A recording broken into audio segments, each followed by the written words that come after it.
At the Department of Mineral Resources and Energy say they're going to now find ways to make it easier for small-scale artisanal miners to start operating. Artisanal miners tend to mine on the surface rather than underground.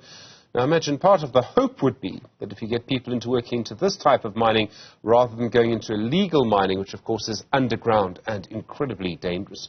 David van Wyk is at the Benchmarks Foundation. Zethu Hlatshwayo is the national spokesperson for the National Association of Artisanal Miners. Gentlemen, good afternoon and thank you for your time. Zethu, if I may start with you, how difficult is it for artisanal miners to find a place to mine, to get permission to mine and actually get going? How difficult is it to do that now?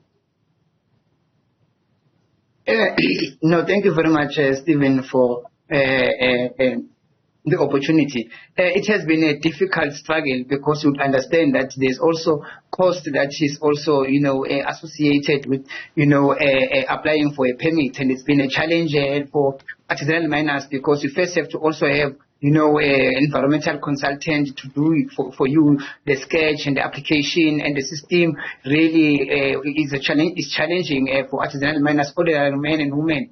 But we must commend the efforts that were done, by DMRE, and also Mintech and the other stakeholders that were involved in the recently held symposium at the Mintech auditorium, which was also looking at the ways of how do we make sure that we fast-track the processes of artisanal mining. We also make sure that we streamline and make it easier for artisanal miners because, the policy that was developed, has now being, the DMRE is busy with the implementation strategy of that ASM policy. So in the meantime, we have engagements and we have invited DMRE to one of our conferences that we will be holding before the end of this month to make sure that we prioritize and pilot projects across all provinces and across all minerals to make sure that the artisanal miners, men and women who want to start working because they want to put bread on the table, they are also,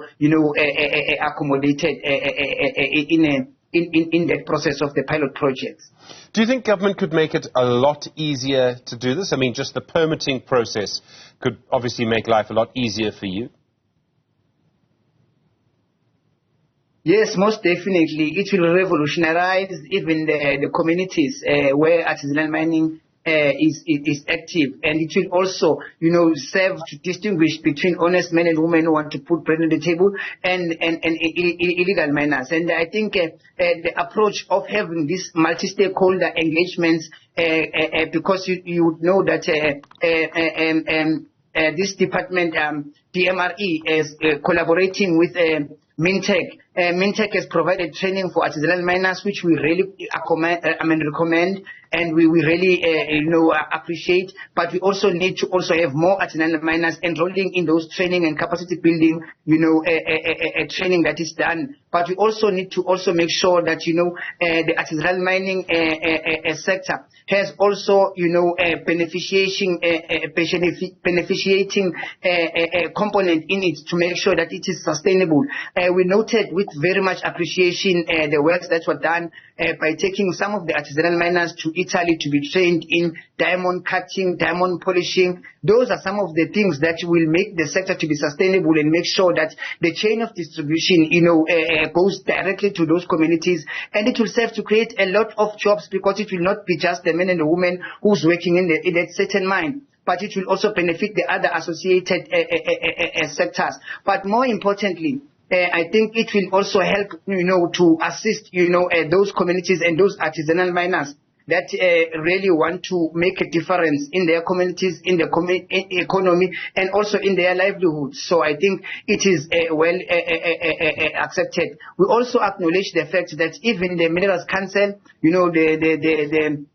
and also mining qualification authorities were part, and we want all of those stakeholders to be also part of our NAAM conference to make sure that what we talked about at the symposium does not just become a talk shop, where people just gather and talk, but we can be able to implement some of the pilots and the projects that NAAM is currently leading. And we are so much grateful to have stakeholders such as Action Aid, your Benchmark Foundation. They have really contributed immensely in making sure that I think also the the availability of the Vet School of Mining led by Professor Nelly and also Dr. Ponsotwala has really helped in making sure that, our government recognizes the role that they are playing and also look at this artisanal mining sector as a potential and not just as an illegal activity, because there are men and women who want to put bread on the table on an honest way, contribute to the rates and taxes of our country. David van Wyk at the Benchmarks Foundation, do you believe government in the Department of Mineral Resources and Energy will actually do this? I mean, have they shown much interest in trying to help artisanal miners in the past? Well, I think that we've been struggling for 10 years to get to this point, and we've been struggling alongside with NAAM to get to this point, and I think it's a milestone that we are reaching right now. I think that it is critical that we as Benchmarks and others keep a critical eye and make sure that things happen as they should happen. We all contributed to the policy papers which are now being formulated into action finally. And we are looking forward because the country is changing. The nature of mining is changing. The large-scale industrial mines are busy leaving the country. It's no longer profitable to mine the mineral resources that remain in terms of gold, in terms of platinum, and some of the other minerals are no longer viable for large-scale operations. So AngloGold Ashanti has left, BHP Billiton has left. Others will also leave. And unless we take this step to make an orderly transition into medium and small-scale mining and artisanal mining, we are asking for a recipe of disaster. And I'm very glad that the government is taking note of this fact now and giving life also to the Minerals Petroleum Resource Development Act, where if you read the introductory statements of that act, it says it wants to open up mining to all South Africans and not just to large-scale companies.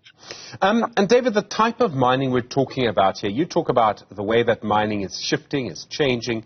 I mean, would this provide a lot more jobs? And obviously jobs is such a big issue for us. Well, I think that we are in trouble at the moment because we've got thousands of jobs being lost. We've just had Sibanye-Stillwater announcing 5,000 jobs to be lost in the last week. And towards the end of the last year, they also shed jobs. And all the large companies are shedding jobs as they are contracting in terms of their operations. Now, there are two problems here. One problem is that there's no development in the Eastern Cape, no development in Lesotho and other parts which were labor-sending areas. And these mine workers go back to those areas and find nothing to do there. Now, we can't absorb all of them into small-scale and artisanal mining, but at least we can absorb some of them and we can make mining more friendly to surrounding communities, which in the past there's been a great deal of conflict and hostility between communities and mining operations. But I do think that we do need to pay attention to development in Lesotho and the Eastern Cape especially, so that when people go back there, they actually have something to do. Zethu, this kind of mining, if we get the policy right, would it stop people going into illegal mining? Now, the people in illegal mines have been doing it for a long time. They won't just stop their operations because there's another job going, will they? I beg to differ with you. I think most definitely, our communities and men and women, because they are stranded and they want to put bread on the table, they are forced to these situations, and we know for a fact that some of them they were being pushed into this sector to work for the syndicates. But what was needed was an option and a way out, for them to go the legal route. But because there was none, people were just forced. But I think, fortunately for us, the sooner we get this policy going and implemented easier, cheaper, it will make it easier for men and women who, even if they were participating in the illegal activity, they will have an option, to say, now that there's a way out, let me go and work. Because I think under the circumstances, most of artisanal miners are losing out to your middlemen, so now once we have a legal route, because the policy also talking about establishing your central buying systems in place, to make sure that the minerals that are mined by artisanal miners go to those processes, then that means that revenue can be generated. So that means more money will go into the hands of the artisanal miner, the men and the women who's working on the ground. So it will restore dignity to them, and the economy of artisanal miners will reflect in the life of the men and the women who's working in the sector instead of reflecting in the lives of the middleman or the kingpin or whoever they are working for. So that will have an immediate impact. But also, because they are registered under a legal entity, whether it's a cooperative, is an NPC, or is a company, they will be able to start saving and contributing to the taxes, and also have royalties that they pay to the government. So everyone will be a beneficiary. I think the biggest loser will be the criminals who want to loot the minerals and just take everything for themselves and rob everyone in the process. And David, it's not just regulatory problems that stop people going into artisanal mining. You would need some funding as well. You'd need research to know what you're actually, prospecting, things like that. So I'd imagine people in this space, David, are also going to need some funds to get going. Well, yes, the department has made funding available for the registration and training and so on for small-scale miners. I do think that we are still going to have a problem with the syndicates, and the syndicates need to be weeded out. I think the guns need to be confiscated.